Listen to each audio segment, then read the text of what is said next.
오늘은 우리 6월 25일 인데다가 또 주일입니다.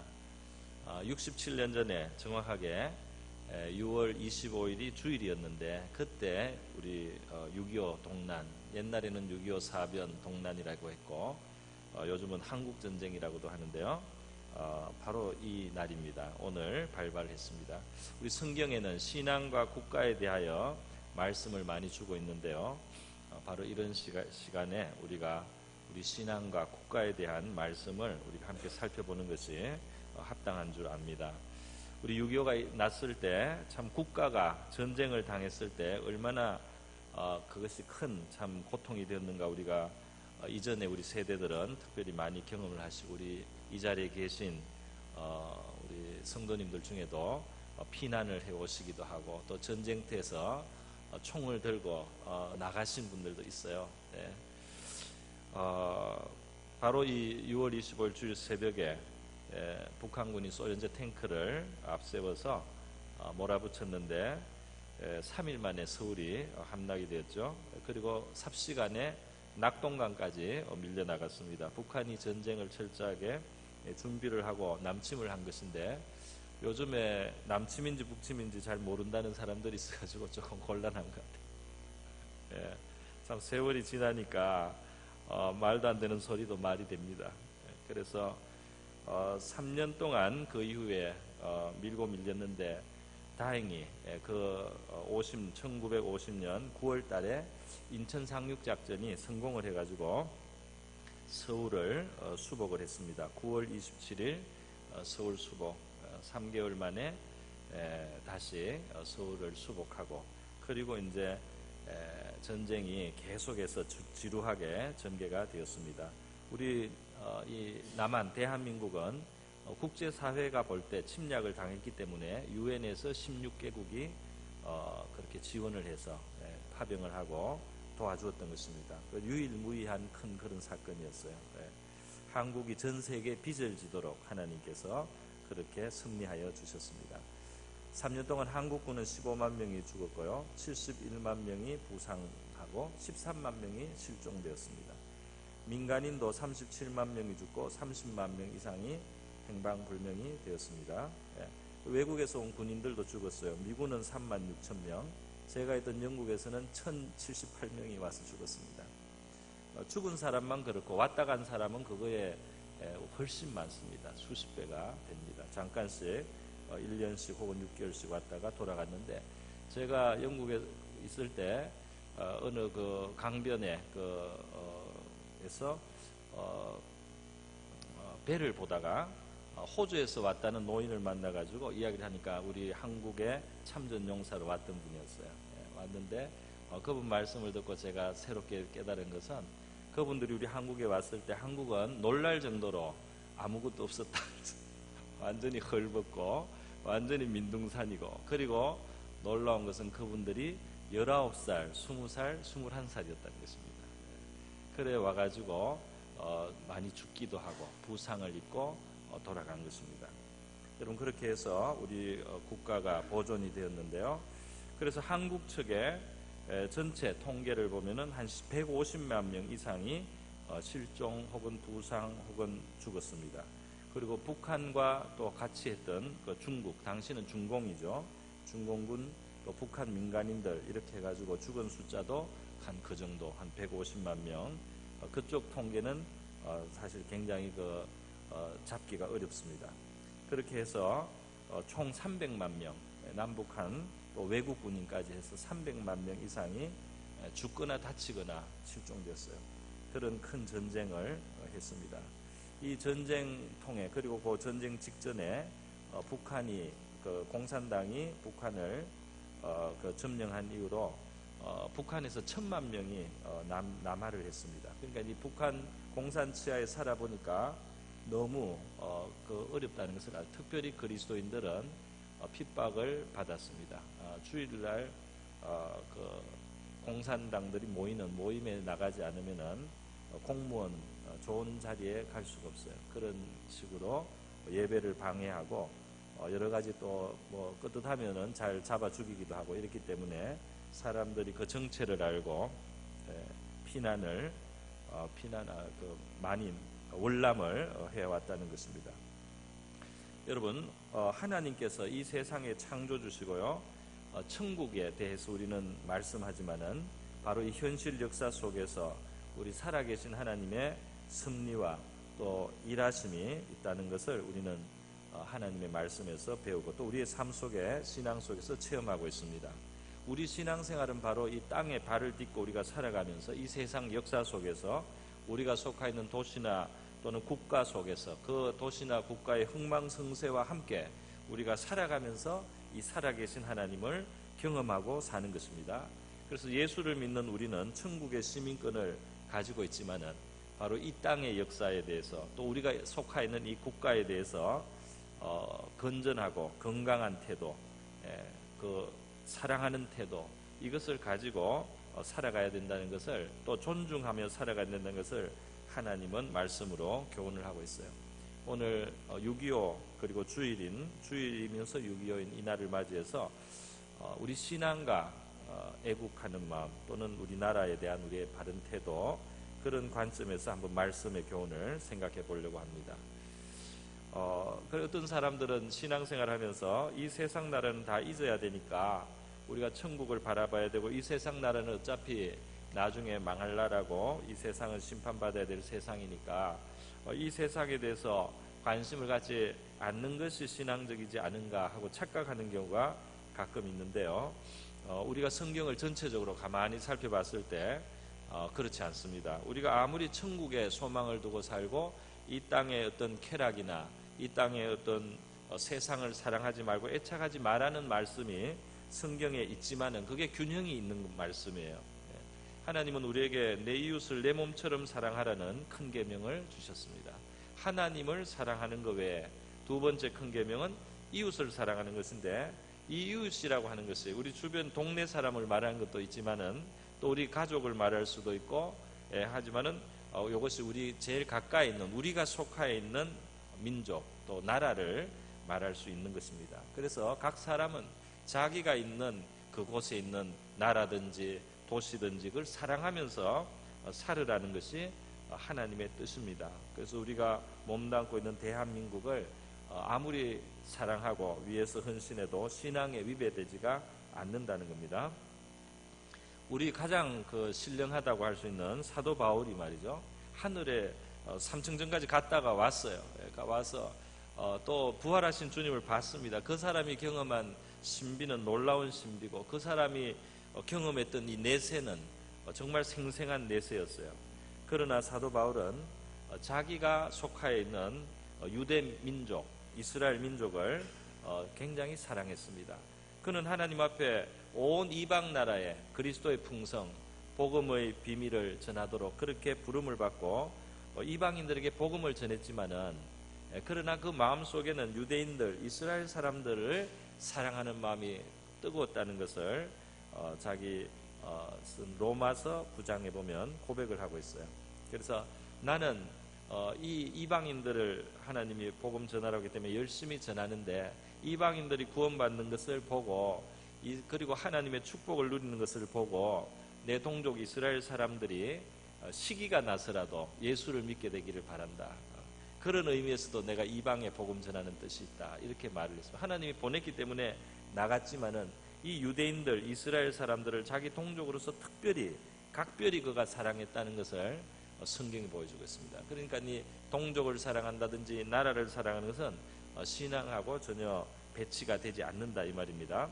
로마서 9장 1절에서 3절로 보면 그가 이렇게 말하고 있어요. 내가 그리스도 안에서 참말을 말하고 거짓말을 하지 않는다. 내게는 큰 근심이 있고 마음에 그치지 않는 고통이 있는데 이걸 내 양심의 성령과 더불어 증거한다. 그 고통과 근심이 뭐냐면 나의 형제 곧 고륙의 친척을 위해서, 그러니까 이스라엘 사람입니다. 고륙의 친척을 위해서 내 자신이 저주를 받아 그리스도에게서 끊어질지라도 원하는 바로다. 그래서 이 말은 뭐냐면, 내가 만약에 저주를 받아서 그리스도에게 끊어져서 우리 형제, 우리 고륙 친척, 나의 동족 이스라엘 사람들이 구원을 받을 수 있다면 내가 그 희생을 할 각오가 있다. 이런 말입니다. 물론 하나님이 자기 종을 버리면서 이스라엘을 구원하지는 않을 거예요. 그러나 자기 진심이 그 정도다 이겁니다. 내가 지옥에 가더라도 이스라엘 사람들이 구원을 받을 수 있다면 내가 그것을 택할 만큼 나는 우리 민족을 사랑하고 유대인들이 구원받기를 원한다는 거예요. 그러니까 그 나라를 사랑하고 동족을 사랑하는 마음이 이렇게 신앙과 하나가 되어서 있는 모습을 우리가 볼 수가 있습니다. 바로 사도 바울이 그런 거예요. 그러니까 말할 것이 없는 것입니다. 그러면 우리가 애국하는 것은 성경적이다. 이것을 보면서 우리 한국 역사를 보니까요, 우리 3.1 운동을 할 때 33인이 그 민족 대표로서 뭐 역할을 했는데, 물론 이 33인 민족 대표는 좀 종교계에 한한 것이긴 합니다. 그런데 보니까 그 중에 제일 많은 역시 숫자가 우리 기독교인들이었어요. 16명이 많은 목사님들이 사실 여기에 참석을 해가지고 3.1 운동을 이끌어가는 그런 주축이 되었다는 사실을 우리가 알 수 있습니다. 우리가 우리나라를 바라볼 때 어떤 마음으로 이 국가를 봐야 되는가, 성경을 우리가 읽다 보면은 이 국가나 사회에 대해서 하나님이 어떻게 역사하고 있는지 사실 우리에게 가르쳐주고 있습니다. 굉장히 많이 가르쳐주고 있어요. 오늘날 그리스도인들이 시사 문제에 대해서 서로 이야기를 하고 이렇게 하는데 보면 세상 논리로 할 때가 많아요. 이 세상에 지금 우리 국가적인 사안이나 이런 일을 볼 때 그냥 이 사람들이 우파냐 좌파냐 뭐 이런 그런 관점을 가지고 우리 기독교인들도 논쟁을 하는 것을 어떨 때 볼 수가 있습니다. 그래서 이 사람들이 성경을 안 읽었나 이런 생각이 들어요. 성경을 보면은 관점이 있습니다. 어떻게 세상 나라가 되는지에 대해서 어떻게 우리가 이해해야 되느냐 하는 것이 설명이 되어 있어요. 제일 크게 보는 것은 뭐냐 하면 한 나라의 흥망성쇠가 최종적으로는 하나님의 손에 있다는 것입니다. 그래서 하나님이 권력을 옮기기도 하고 나라를 망하게도 하고 흥하게도 할 수 있고 한 나라가 다른 나라를 정복하게 할 수도 있습니다. 하나님이 어떨 때는 전쟁을 일으키기도 합니다. 그런데 이 전쟁을 일으킨다고 했을 때 전쟁을 하는 나라를 하나님이 허용하는 면도 있지만은 그 전쟁을 하게 하는 데는 간단한 이유가 아니고 여러 가지 이유가 있는데 그 중에 제일 대표적인 것이 하나님께서 죄를 심판하는 징계의 도구로 이 세상에 전쟁을 허락하시는 때가 많이 있어요. 그래서 전쟁을 막아야 되지만 우리 믿는 사람은 전쟁만 막는 것이 대수가 아니고 말이죠. 전쟁은 어떨 때 일어나야 됩니다. 그런데 전쟁을 일어나게 하는 근본 영적인 원인이 있다는 겁니다. 그것은 바로 사람들의 죄악이에요. 그래서 죄악 때문에 하나님이 전쟁을 발발시키는 경우가 있다는 겁니다. 전쟁이 일어나도록 허용한다는 거예요. 그래서 이 하나님의 섭리 속에 죄에 대한 징계와 심판으로서의 전쟁이 있단 말이죠. 그 전쟁만 가지고 말을 하면 우리 그리스도인들이 뭐 전쟁 반대한다, 전쟁 반대, 이것은 그리스도인의 수준에서는 그것보다 더 깊은 것을 우리는 이야기를 해야 되는 겁니다. 이 세상 사람들은 전쟁 반대한다고 그냥 평화 운동을 할 수 있지만은 우리 그리스도인이 똑같이 그 수준에서만 할 수는 없는 거예요. 우리에게는 더 깊은 지식이 있어요. 다시 말해서 말이죠. 죄의 문제를 우리는 바라보는 것입니다. 여러분, 6.25 때 우리가 지금 한국에서 군인은 30만 명, 우리 한국군이 30만 명이 15만 명이 3년간 죽었고요. 인민군은 30만 명 죽었습니다. 민간인 뭐 실종자 이런 걸 다 합치면은 이제 그것이 겨우 몇십만 또 100만 이렇게 되는데요. 실제로 우리 한국에 지금도 전 세계는 말이죠. 매년 4천만 명이 낙태가 되고 있어요. 전 세계 매년 4천만 명의 어린아이들이 아무 그 힘이 없고 저항할 능력이 없는 사람들이 4천만 명이 죽어요. 한국에서는 낙태율이 높은 편입니다. 매년 30만 건이니까 6.25 때 매년 죽은 군인 숫자보다 많습니다. 그렇게 아이들이 낙태가 되고 있는데 그건 하나의 죄의 한 모습이겠죠. 죄의 한 모습인데 그 정도로 우리 스스로 부모가 자식을 죽이고 있는데 이 전쟁이 나는 것이 뭐 불의하다 이런 말을 할 수 있겠습니까? 이 전쟁에 대해서 누가 함부로 말을 할 수 있겠어요? 우리가 스스로 죽이는 생명이 훨씬 많습니다. 여러분, 하나님은 전쟁을 허락하는데요. 더 성경을 깊이 보면은 전쟁을 허락할 때 전쟁하는 나라가 가혹한 행위를 한다든지 잔혹한 행위를 하면 그걸 또 하나님이 심판합니다. 그러니까 이것이 성경을 자세히 보면은 우리가 이 세상에 돌아가는 일들을 볼 때 좀 더 조심을 하게 되고 하나님의 뜻이 어딜까 이렇게 삼가할 수가 있어요. 전쟁했다고 무조건 뭐라고 할 수가 없어요. 그리고 또 전쟁은 무조건 하나님의 뜻이니까 전쟁에서 일어난 일은 다 정당하다 이렇게 말할 수도 없습니다. 그 전쟁 안에 가혹한 일들, 잔혹한 일들에 대해서 하나님이 또 심판하시겠다 이렇게 말씀하고 있어요. 그래서 말이죠, 이 그 권력이 서고 망하는 것, 그리고 우리 성경에서 또 우리가 한 가지 볼 수 있는 것 중에 하나는 하나님이 나라를 심판하는 과정에서 지도자가, 형편없는 지도자가 세워지는 것도 하나님의 심판의 한 모습입니다. 그래서 능력이 없는 사람, 여기 성경에는, 옛날 성경에는 적자라고 했고 요즘 성경에는 어린아이라고 했는데요, 아이 같고 수준이 낮은 유치한 사람들이 정권을 잡고 권력에 오르는 것은 하나님이 나라를 심판하는 과정에 있는 거예요. 그렇기 때문에 우리가 똑같이 그냥 지도자 욕만 하고 말이죠, 이렇게 해서는 성경적이지 않습니다. 그 배후에 있는 문제를 우리는 하나님 앞에 가지고 나가고 고민을 해야 되는 것이 성도들이 가져야 되는 태도라는 거죠.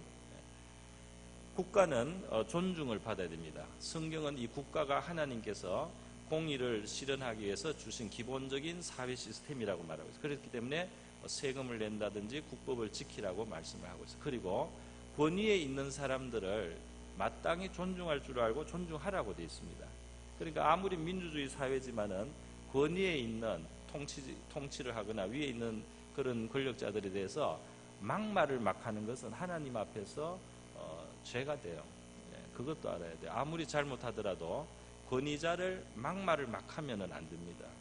그래서 조심을 해야 되는 겁니다. 오늘날 너무 이게 정치적인 그런 데 민감하다 보니까 사람들이 자기가 반대하는 그런 어떤 쪽에서 권력을 잡으면은 막말을 해요. 지도자들에게. 그거는 하나님이 세우신 질서에 대해서 무시하는 그런 면이 있기 때문에 굉장히 조심해야 될 일이다. 그런 말씀도 덧붙입니다. 여러분, 하나님은 온 세상 나라 속에 계셔요. 그들이 믿든지 믿지 않든지 나라를 흥하게 하기도 하고 쇠하게도 합니다. 그들에게 훌륭한 지도자, 능력 있는 지도자를 줘서 나라를 강성하게 하기도 하고요, 하나님이 세계 역사를 섭리하기 위해서 어떤 개인들에게 능력과 지혜를 줘가지고 어떤 유능한 일을 하고 성취하게 하고, 그래서 역사를 하나님이 주장을 하시는 거예요. 그래서 성경에 보면 고대 세계 가장 강력한 나라들, 바벨론이라든지 고레스라든지 또 이스라엘의 대적이었던 아람 나라의 장군이라든지 또 바벨론 바사 제국의 왕들이라든지 이런 사람들의 마음속에 하나님이 능력을 주시거나 판단력을 주시거나 어떤 의도를 주셔서 역사를 이끌어가고 그 세계 역사 속에 여러 나라들에 대한 심판을 행하시기도 하고, 또 자기 택하신 백성인 이스라엘 민족의 역사에 징계 도구로 쓰시기도 하고 여러 가지 의미가 있습니다. 그래서 하나님이 이 구약 이스라엘 작은 한 나라의 하나님이 아니고 온 세상의 하나님이라는 것을 성경은 아주 초반부터 말씀을 하고 있어요. 당연히 천지를 창조하신 하나님이시죠. 그리고 이스라엘을 택하셔서 그들을 특별히 이 세상의 제사장 나라로 삼으셨다 이렇게 말씀하고, 모든 세계가 내게 속했다고 하나님이 단정을 하십니다. 그러니까 우리가 예수 믿는 우리도 하나님의 다스림 속에 있지만 예수 믿지 않는 이 일반 사회도, 우리 대한민국이라는 국가도 하나님의 어떤 간섭 속에, 역사 속에 있는 거예요. 그래서 우리에게 허용된 자유가 있고 우리가 스스로 할 수 있는 어떤 권리도 하나님 부여해 주시지만은 거기에 대한 책임을 물으시기도 하고 이 나라를 흥하게도 하고 쇠하게도 하는 그런 권세가 하나님께 있다는 것을 우리가 기억해야 될 줄 믿습니다. 특별히 말이죠, 특별히 우리 성경에서 볼 수 있는 것은 이 나라가 잘 되려면 나라에 의로움이 있어야 되고 의로움이 필요합니다. 나라가 의로워야지 나라를 하나님이 축복하세요. 죄가 많아지면 그 나라는 반드시 그 수욕을 당하도록 그렇게 하나님이 하신다고 말씀을 했습니다. 어떤 한도를 보시겠죠.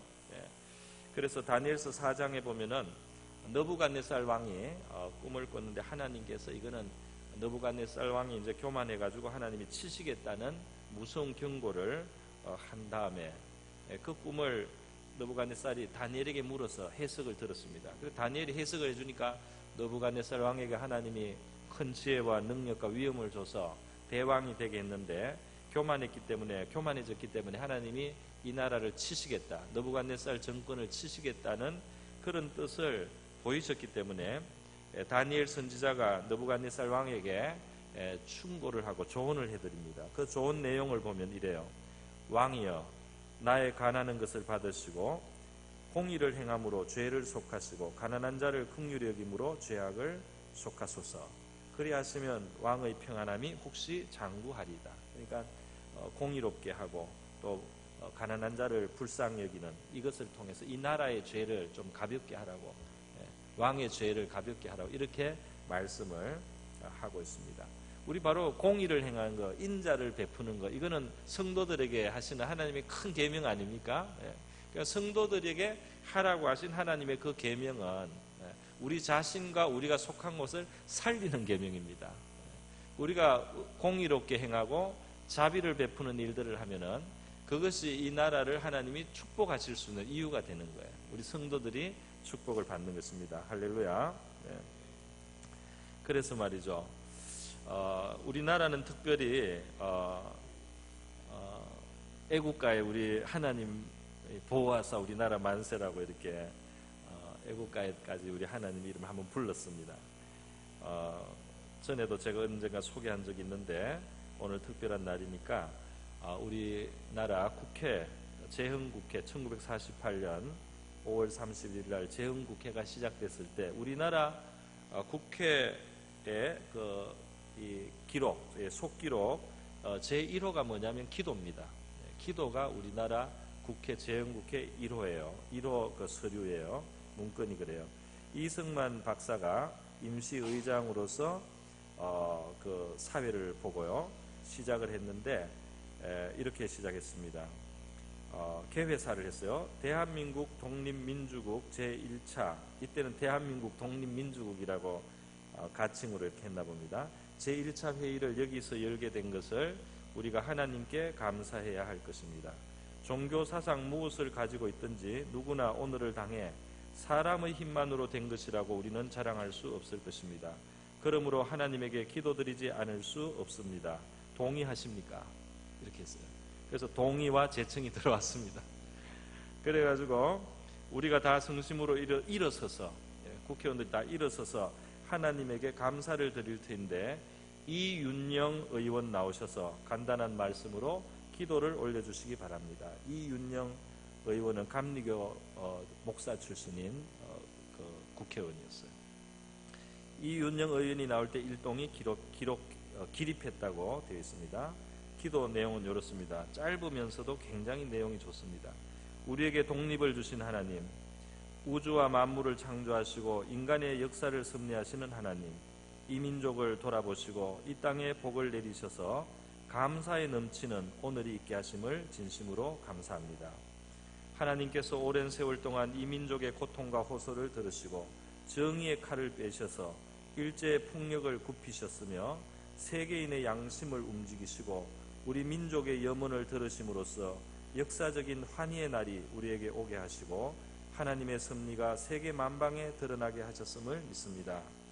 하나님은 아직까지 남북이 둘로 갈린 이 민족의 고통과 수치를 씻어주시고 우리 민족 우리 동포가 손을 같이 잡고 웃으며 노래 부르는 날이 우리 앞에 속히 오게 해주시기를 기도합니다.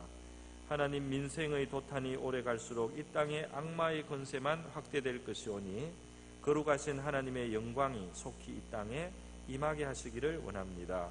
우리에게 독립을 주신 하나님, 이제는 남북의 통일을 주시고 또한 민생의 복락과 아울러 세계 평화를 허락하여 주시기를 원합니다. 우리 주 예수 그리스도의 이름으로 기도합니다. 아멘. 이렇게 됐어요. 그러니까 온 국회가 이렇게 하나님께 기도를 했단 말이에요. 그러니까 이렇게 그 식민지에 있다가 경제를 이렇게 경제가 일어나서 선진국 수준의 경제가 되고 또 민주화가 되고 이런 나라가 우리나라밖에 없지 않습니까? 세계 원조를 받다가 원조를 해주는 나라는 대한민국밖에 없습니다. 하나님 앞에 의탁드린 이 나라를 우리 하나님이 축복해 주신 줄 믿습니다. 또 많은 성도들이 보이지 않는 곳에서 헌신하고 희생하고 수많은 고아원들을 사실 우리 크리스찬들이 재단에서 운영하고 그렇게 하지 않습니까? 인애를 베풀기도 하고, 또 우리 이승만 대통령 같은 분들은 이제 그 기독교 사상이 속에 굉장히 강했기 때문에 우리나라를 사실은 민족을 복음화할 그런 의도가 있었어요. 그래서 군종 제도를 도입을 해서 우리나라에 군종이 있고 말이죠. 세계 국가 조창 기도회가 있는 나라는 우리나라하고 미국밖에 없습니다. 국가 조창 기도를 해서 하나님 앞에 대통령도 나와서 모든 사람이 기도하는 것, 그것이 물론 약간은 형식적인 것도 있겠지만 그래도 그렇게 한다는 것 자체가 말이죠, 참 놀라운 일이 아닐 수 없습니다. 하나님 앞에 우리가 나와서 이렇게 복을 받고 은혜를 받은 줄 믿습니다. 우리 그 가난농군학교의 김용기 장로님이라고, 가난농군학교에 많은 기업에서도 정신 무장하기 위해서 교육하기 위해서 가지 않았습니까? 그래서 이분이 참 기도를 많이 하시고 손으로 농사를 짓고 일하면서 기도를 많이 하시면서 나라를 위한 구국의 재단으로 기도하시고 그 편말을 써붙여놨다고 합니다. 그죠? 조국이 안심하라, 우리가 기도한다, 이렇게 써붙인다 그래요. 우리 나라를, 우리가 그렇게 애타게 나라를 위해서 기도하는 하나님의 일꾼들이 있었기 때문에 우리 또 국가가, 우리 온 교회의 또 성도들이 기도회 때마다 말이죠, 나라를 위한 기도를 하고 하지 않았습니까? 디모데전서 2장에도 보면은 국가 지도자를 위해서 기도하고 사회 지도자를 위해서, 왕과 임금들 위해서 기도하라. 그래서 이 땅이 평안할 수 있도록 기도하라 그랬어요. 우리 한국 안에는 나름대로 안에 갈등이 있고 어려움이 있었지만은 멀리 좀 떨어져서 뒤로 많이 물러서서 보면요, 이렇게 안전하게, 이렇게 가장 효과적으로 발전한 나라가 세계에 드문 겁니다.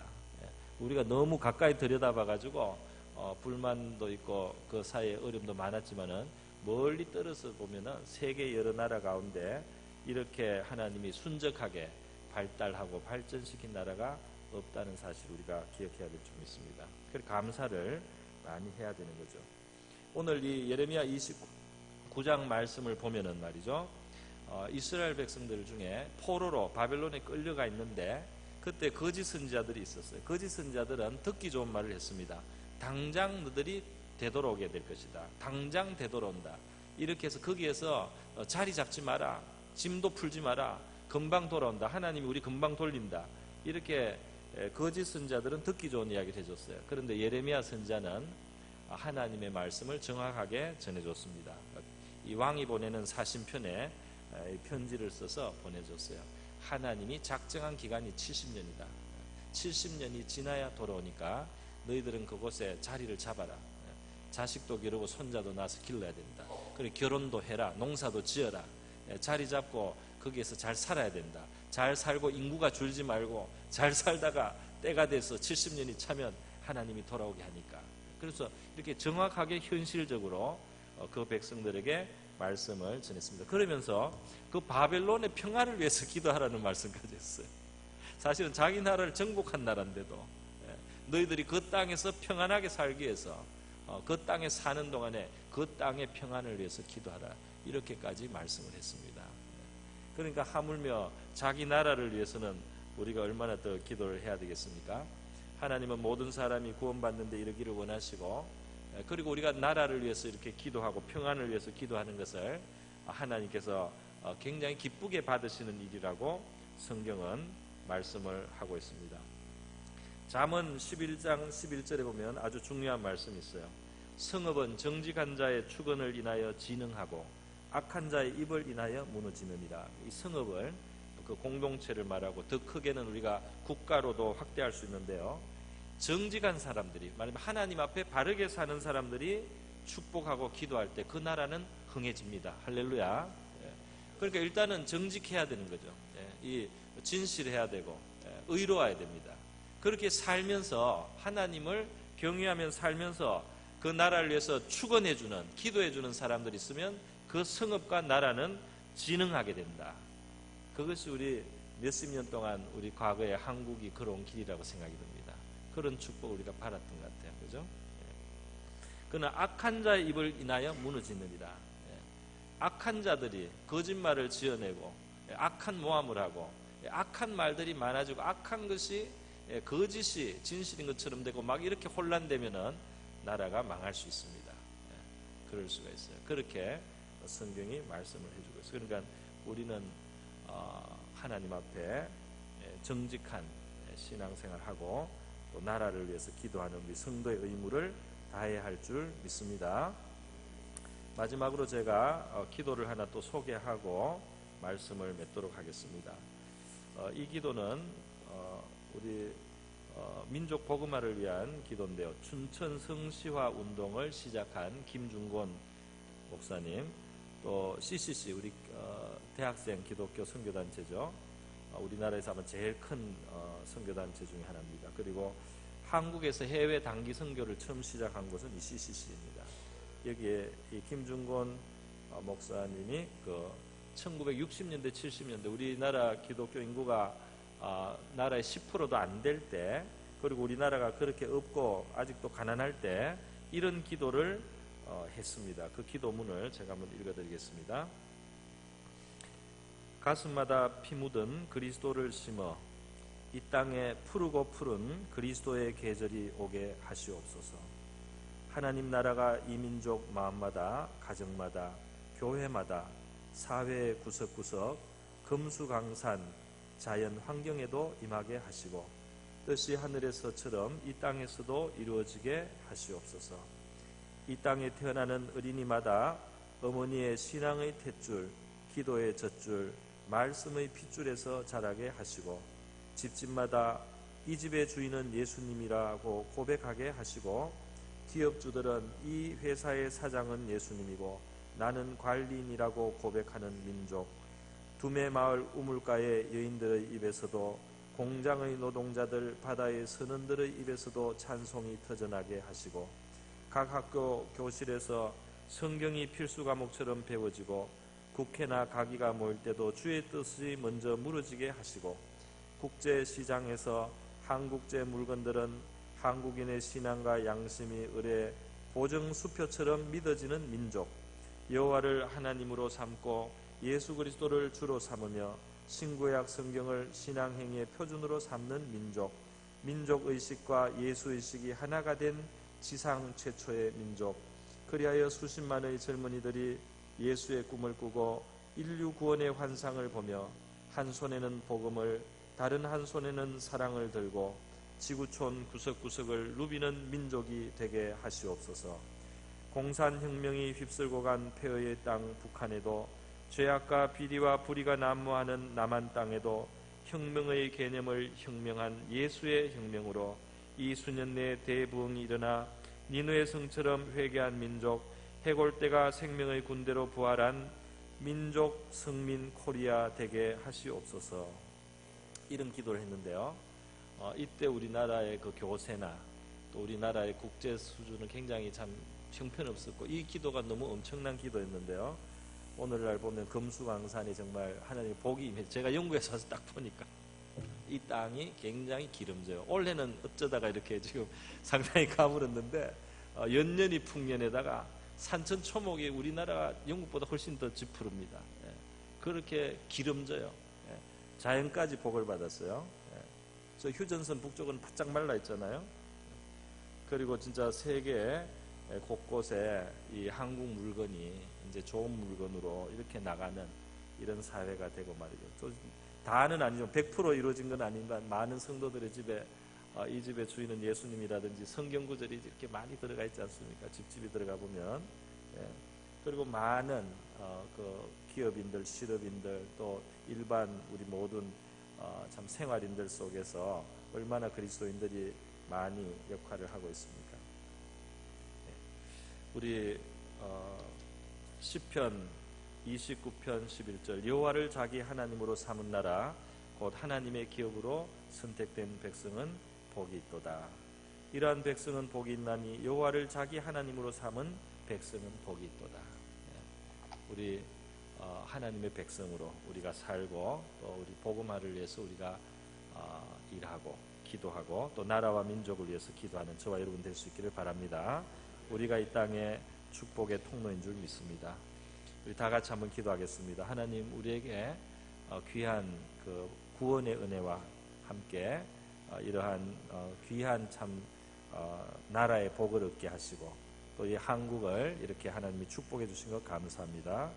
우리의 죄악이 다만 문제가 되는데 나의 죄악, 우리의 죄악, 우리 국가적인 죄악들 우리가 극복하고 믿음으로 승리해서 이 땅에 더 푸른 우리 그리스도의 계절이 오고 우리 주님의 나라의 역사가 더 왕성하게 일어나게 해달라고 다 같이 한번 기도하겠습니다. 하나님 아버지 감사합니다.